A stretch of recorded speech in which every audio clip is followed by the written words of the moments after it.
Welcome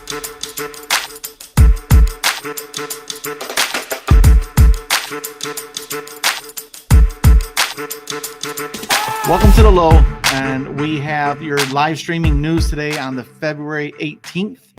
Me with Mia from the Yang Gang podcast and Humanity Forward. How's it going today, Mia? I'm doing pretty good. How about you, boys? Can't complain. I made it home safe and sound off these snowy roads in Michigan once again. What do we have going on today?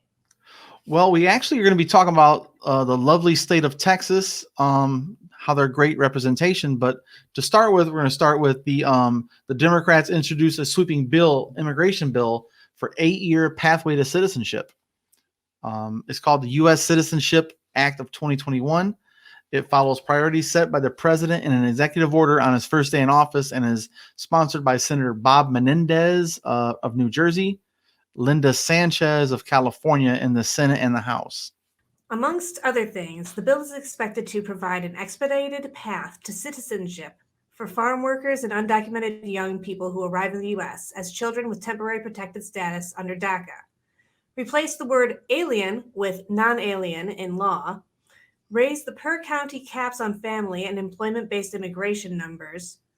Repeal the penalty that prohibits undocumented immigrants who leave the country from returning to the U.S. for between 3 and 10 years. Expand transnational anti-drug forces in Central America. Increase funding for technology at the southern border. Establish an 8-year path to citizenship for undocumented immigrants who arrived in the U.S. by January 1st. So if you got here after January 1st, good luck, apparently. But it is what it is, right? Yeah. Well, we had to make a line. You got to draw a line in the sand somewhere, I guess. Any progress is better than what we've had, which is decades of absolutely no immigration reform. So the big challenge is the Democrats are going to need 10 Republicans to jump on board with this to become bipartisan to prevent a Senate filibuster, bringing the bill to a vote in spite of a thin majority. We got a quote here from Menendez. He says, "I know that many are thinking, does the bill have any chance of passing with 60 votes? And the answer is, we don't know until we try." Hey, I give him that. Yeah. Yeah, you absolutely have to try from the best position first. That's something that Democrats are often accused of not doing. Well, and also this is the art of negotiation, right? So they say we're going to start with the 8-year path of citizenship, and here's the parameters. And then that's what's going to happen is the opposition is going to say, no, 16 years, knowing damn well they're both going to settle on 12, right? It's a simple barter. So we want 8. Well, we're going to filibuster if you push that through. We'll let 16 go, and then well, how about let's do 12, no filibuster, let's make this shit happen. But at the same time, they could just filibuster everything. Yeah, they which might is possible. do that anyways.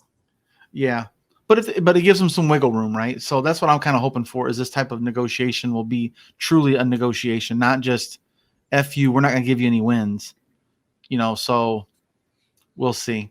But again, I think this is where you can see the savvy of some of these people who have been there their entire adult life pretty much. And we'll see if they show us what you know, because you've been there forever. You want this expertise, and let's see what you got, because this is going to take some really expert negotiations to get things done. Well, Nancy Pelosi's signaling that they're probably ready to roll over on that pretty quickly anyways. Mm-hmm. We've got another quote here from her that says, "I salute the president for putting forth the legislation that he did. There are others that support piecemeal, and that may be a good approach too." So several Democrats are for dividing it up, as well as Republicans, and trying to push through smaller portions of the bill at a time. I don't have a problem with that either. Just get shit done. I could care less how it gets done. Just get it done. No more excuses. You have the majority, but the filibuster is the biggest problem. And I understand why the filibuster exists. I get it. But I'm not sure if it's going to impede progress, which it clearly is, but it could also impede digression, which we've had for 4 years. But yeah, so I think it depends on how pissed off people are when it comes to like they thinking that Bernie and the Democrats are shoving the spending bill through reconciliation. How many people would take offense to that, and how many people really align with these things about the border? Because I know it's going to be a big sticking point about the whole border thing, about increasing transnational anti-drug task force in Central America, and then like and if you leave the country, you can't return for between 3 and 10 years. So I'm trying to undo that. So I don't know, man. And of course, the replace alien with non-citizen. Okay, that's just words. Non-alien feels a bit like it's showboating just to try and get some language in there that's It's just bullshit. Literally, we don't want to call them aliens no more. Now we're going to call them non-citizens. Yeah. Okay, I'm not a janitor. I'm a custodial engineer. Give it a long enough time, and the people who hate non-citizens will turn that into a slur too. Who knows, man?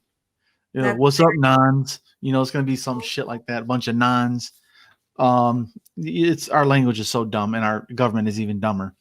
But I think that they put that in there. Who knows what the hell for? But that's an easy one. Okay, sure. That's just only on paper. So here it is, guys. It's an immigration bill. He ran on it, and promises made, promises kept. I guess on this one, he actually said he's going to do it, and he did it. Okay, so we'll see if they get it through, which is then going to put the pressure on Congress, the House and the Senate to get the job done. So Biden did what he's supposed to do, which again, surprisingly, he's impressing me with actually doing shit, which I'm happy about, I guess. So it's better than no progress whatsoever. So we'll see what all the details come out, because what you propose and what you get are two different things when it comes to Congress, But yeah, let us know what you guys think about that in the comment section. Do you like this idea? Do you not like this idea? What would you tweak about it? Would you make some changes to it? Would you prefer piecemeal versus a one big package? I personally prefer piecemeal. I think you just vote on one topic at a time instead of holding back other things that could be progressed and be a bill. Just get it done, where do you land on this, Mia? Oh, I don't really mind. I think it would be best if everybody would just agree to it and push it through nice and fast so everything were wrapped up, but I don't think that's a very likely scenario, so I think it's going to end up being piecemeal regardless. Mm-hmm. And that will be easier to get through, so as long as it happens, that's the end product. Yeah. Well, and to me, let's agree to agree, and then let's agree to disagree. So the things you agree on, pass it. Mm-hmm. Simple. And then the ones we don't, we'll make another package and we'll negotiate, and we'll see where we fall on it. And at least you get, like, if there's 10 things and you agree on 5, you don't agree on 5, then pass the 5, and then we'll talk about these other 5, but I don't know, man. We'll see what happens. But yeah, just let us know what you guys think in the comments. And thanks for joining us. We'll see you guys next time. And like always, gang gang.